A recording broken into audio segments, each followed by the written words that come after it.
don't need another hero.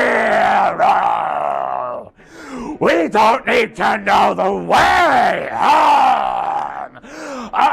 Beyond the Thunderdome, that's what Vince McMahon was singing when he came up with the Thunderdome concept. A concept that looked absolutely amazing. It worked amazingly well during every single entrance we saw. Every single entrance on last night's SmackDown was better than it would have been if it was taking place outside of the Thunderdome.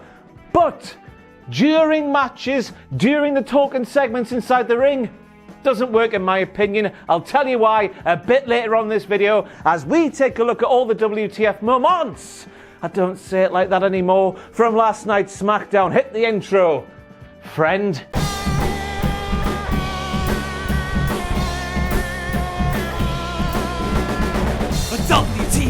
WTF!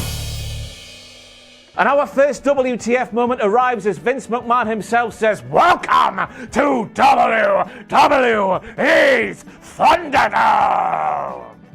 And I've got to make this a WTF moment because it might just be me and my warped view on things as I do these WTF moments, but that was nowhere near as good as it should have been. Ever since WWE called that thing there the Thunderdome, I have been gagging to hear Vince McMahon and his voice like a box of gravel on the floor while you tread in that box of gravel. Just say, "Welcome to the Thunderdome!" Lightning going off everywhere. I was let down, so I was. WWE's Thunderdome just sounds so corporate for something that by its very concept is so damn Vince-y. And then we have a direct quote from Vince McMahon as he tries to murder my voice box when he says, "Nobody brings the thunder like WWE, which is why this Sunday at SummerSlam, you'll never see it coming." And I tell you what, Otis is going to cash in Money in the Bank this Sunday, or John Cena is going to rock up and perform at SummerSlam 2020, because as we all know, wabadoo, we can't see him, so how could we see him coming? Not WTF moments, I know, dear viewer. I just wanted to say them just in case they do come true, then I can look very clever and have some sort of semblance in my pathetic life. But when you look back at that quote from Vince McMahon, it's got to be a WTF moment when he says nobody brings the thunder like WWE. We've all been watching the past few months, haven't we? Yes, there have been highlights, but they've been so few and far between. Him saying nobody brings the thunder like WWE, it's got to be a bit of a piss take, has it not? Most of the things bring the thunder better, Vince McMahon, so there, you take that one. And at least if Danhausen ever signs with WWE, we know what his entrance will look like inside the Thunderdome. Very nice, very evil. And then we have a direct quote from Michael Cole himself when he says, "One of the most maniacal and sick and twisted individuals." My voice is gone 2 seconds. Bloody hell. As I was saying, one of the most maniacal, sick and twisted individuals we've ever had on the scene here in WWE. Isn't he so cool, guys? He said. And no, dear viewer, I know you will have been thinking at this point of the show that Michael Cole was speaking about The Fiend, but let me remind you who was inside the wrestling ring when Michael Cole said that sentence there.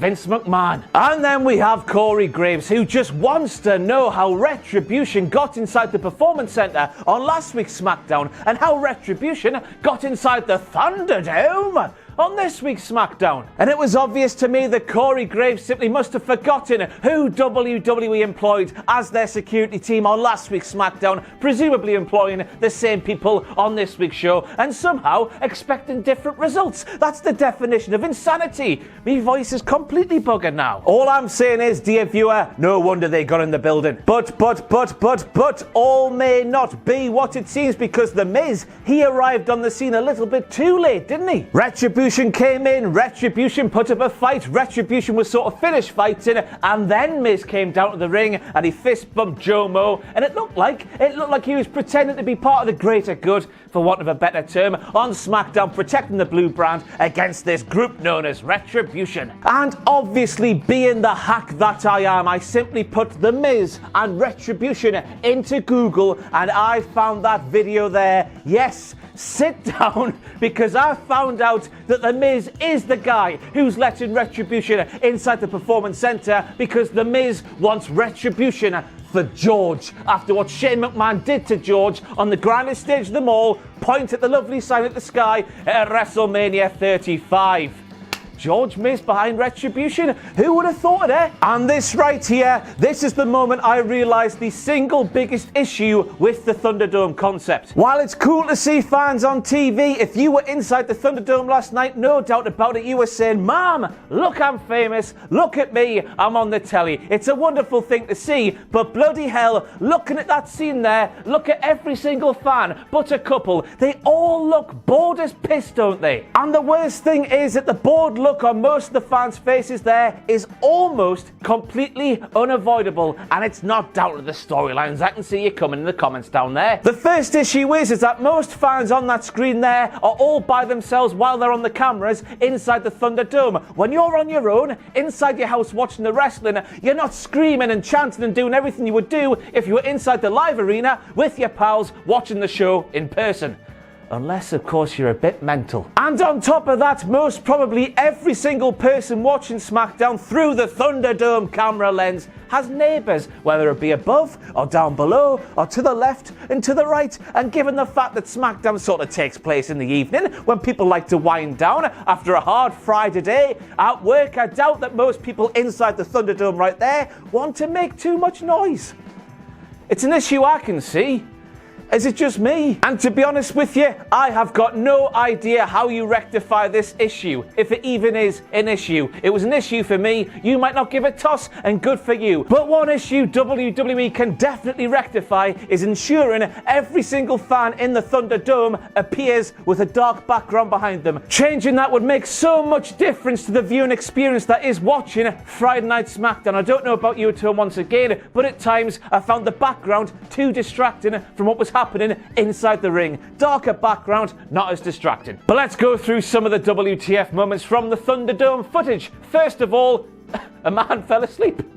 Matty Wrestling 1 on the Twitter machine found this handsome bastard right here in a Cultaholic shirt, top hat combo. I'm sure the Arctic Monkeys sang about that once upon a time. If this is you, come say Tope Con hello, and we'll say Tope Con hello back. My voice is gone. A huge Cultaholic thank you goes out to Sports Guy Paul on the Twitter machine once again for pimping our logo inside the Thunderdome. Ma'am, look, we were on the telly. I tell you, that's what people do. And of course, we had the widely reported WTF moments that saw people who were eating on the stream kicked off because that's, I don't know. We have people wearing AEW merch. They were kicked off even though you couldn't really see the clothes the people were wearing on the cameras inside the Thunderdome. It seemed a bit too petty for me. But the one thing I learned from last night's SmackDown is that I need your help spotting the WTF moments from the fan cameras inside the Thunderdome. The Thunderdome is too vast for one man to catch every single WTF moment. So if you see something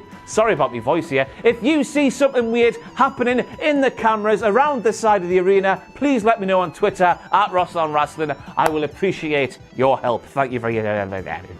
And then we have Grand Metalik, who better be thankful that he is Grand Metalik by name and hopefully Grand Metallic by nature. Hopefully his skeleton has a metallic sheen to it because the splat he took on the floor right there was absolutely brutal. Now we all know WWE's penchant for a roll-up on the weekly televised shows, but WWE, and by the way, I'm not here to kink shame, but WWE, put it away, man. I mean, we see it 2, 3, 4 times every single week, but it felt like last night it happened in just about every single match. I should have really written it down to prove if it did or didn't. It happened at least 3 times, and that is starting to take the piss in my humble opinion. It's almost as if it's happening so many times these days that WWE are conditioning our minds like Pavlov's dogs to be watching Raw, to be watching SmackDown, and to expect so many roll-up victories, which is ironic because much like SummerSlam, when it comes to a surprise roll-up, you're not supposed to see it coming. But now it's happening so much, we are seeing it coming.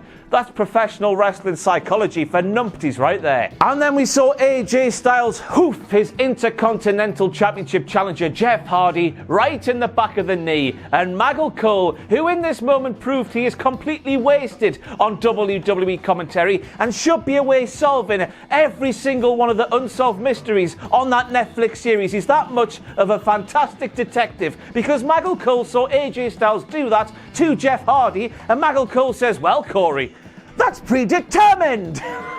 Premeditated, he said, Ross, not predetermined. You made a mess of the take. I'm very sorry, everybody. Premeditated. And you don't say Maggle. Come on, man. Now, first of all, we have to give all the credit in the world to both Mandy Rose and Sonya Deville for turning up to work last night's SmackDown and for putting in such fantastic performances. For those two lasses to rock up to work after the hell they've been through over the past little while, bloody hell, they're stronger than I. That's a couple of strong women we've got there. All credit to you. But the writing for Mandy Rose, I'm asking the question, how much sangria did WWE's creative team drink before they wrote the scripts for her last week and this week? It beggars belief. Last week we saw Mandy cutting what was supposed to be a sympathetic babyface promo where she was speaking about the hardships of life and how hard it was for everybody just to say, oh, Mandy, she's just a pretty face. She's so pretty, pretty, Sonya. You're the latest person to call me pretty in my life. And I was thinking, bloody hell, Mandy, I'm an ugly fat man. How hard can your life be when I'm like this? And this week, and I do get the sort of playing on real life happenings and bleeding those real life happenings into this professional wrestling storyline, but Mandy Rose on last week's show challenged Sonya Deville to a hair versus hair match and then rocked up to this week's SmackDown and said, nah, let bygones be bygones. Let's be the best pals we always were, even though I made the challenge last week. I'm Mandy Rose and I'm confused. I'm confused. What? And I was thinking, Mandy, surely what's happened within the realms of kayfabe in this storyline? Sonya lopping your hair off, doing all that she's done. She's made your life hell. Surely you want to knock her bleeding heat off. Head off. But no, she wants out of the match. Last week we saw sympathetic babyface Mandy Rose come across as an absolute dick in an ugly man's opinion, and then this week she comes across as a coward. Neither of those things should be happening, surely. Who the hell wrote those scripts for Mandy? That's the question I'm asking. Made a grave mistake, Corey. And here we have a fantastic direct quote from Corey Graves himself when he says, Bayley does straps to Banks belts. He said it with conviction, so he did. Well then, Corey, it looks like somebody got words in their order wrong. To me as well. And what's she so happy about? I told you last week here on WTF Moments for Friday Night SmackDown that the little things that makes professional wrestling so good, in the humble opinion of AJ Styles, the little things that Sasha Banks has proven over the past few months she's so good at. They're getting bigger and bigger and bigger. And this one right here, this one is so big. So bloody big. It's the size of the Big Show's meaty clackers, which I presume are incredibly big. He is the Big Show. And I only have to make it a WTF moment because for so long they've been so subtle. But now, it's obvious. This Sunday, it's got to happen. Please happen. I've been saying it for so long, it's got to happen. And then we hear from Nikki Cross, who this week is not here to play. She's here to say that she fears something really bad is going to happen involving her pal, Alexa Bliss. And when she was sat there talking about expecting something bad to happen, I was sat there thinking, bloody hell, it's SummerSlam. We're not supposed to see it coming, are we? And the fact that Nikki Cross can seemingly, going off her words from last night's SmackDown, of course, she can seemingly see the thing coming that we can't see coming must mean that Nikki Cross is some kind of witch and or Mystic Meg. The biggest WTF moment of the show right there. I didn't see it coming, did you? And speaking about things people probably didn't see coming, take yourself back to switching on the Thunderdome. Last night, tell me, did you expect to see Jeffrey Hardy himself walking away from last night's show as Intercontinental Champion, bad knee and all? I didn't, therefore WTF moment. But to be honest with you, after surviving that Sheamus storyline that played out on SmackDown over the past several years, it felt like Jeff Hardy deserves that Intercontinental title. Believe me, he's earned it. And to all the people going, bloody hell, man, Ross, Joseph Parks was on SmackDown this week. We didn't see him till after the match this week. That segment last week went nowhere. What the hell are they doing? In my opinion, AJ Styles losing and then blaming Joseph Parks is only a good thing, because now we're going to see AJ Styles blaming Joseph Parks so many times now, it's going to make for so many fantastic segments to see on SmackDown. If anything, I think Styles losing was better for Joseph Parks if Styles won. We'll have to see where it goes though. No. But first of all, Made a grave mistake, Corey. Graves, Seth Rollins and John Cena were both inside the Firefly Funhouse. Why the hell are you on last night's SmackDown shouting nobody has ever found the entrance to the Firefly Funhouse? We saw it happen twice, and Seth Rollins, when he was the biggest babyface, supposedly, in WWE, he burned down what was then, beyond any shadow of any doubt, the most popular act's house in WWE at the time. Weird times they were. So weird Corey forgot them. But also, no WWE creative team, no WWE superstar outside of Bray Wyatt should be able to find the Firefly Funhouse. Nobody outside of Bray Wyatt, unless of course Bray Wyatt has invited them into the Firefly Funhouse like he did with John Cena at WrestleMania. No superstar should just be able to waltz onto the Firefly Funhouse as if it's just a backstage set somewhere in the arena. It takes away all the magic, all the illusion, all of the aura of the Firefly Funhouse, in my opinion. The Firefly Funhouse, in my opinion. I need a new mouth. You should have seen it last year, man. Bollocks like this went down like a sneeze inside Vince McMahon's dining room. Yet what did they do? They went and did something similar with Braun Strowman. Unbelievable. And then after being murdered himself, Braun Strowman tried to murder the man who murdered him in his dreams. That's a sentence. That's a sentence. That's a sentence. It's a sentence. It's just a weird sentence to say, isn't it? But Braun Strowman, it has to be a WTF moment, because we all know in this life, two wrongs do not make a right. You naughty weasel. And I'm asking the question after what we saw with Firefly Funhouse Bray Wyatt getting carted away into an ambulance. The ambulance drives away about 10 yards, then slowly reverses, and then the Fiend pops out of the same ambulance Firefly Funhouse Bray went into. I'm asking the question, what the hell kind of weird morphine do you have in Orlando? I mean, Jesus Christ, look at Bray Wyatt, man. Look at what happened to him. Look at the change in him. It must be like Bane when he gets the things put in there, and then the crap Bane, not the good Bane, the crap Bane from the 90s. That's what I'm talking about, the best Bane.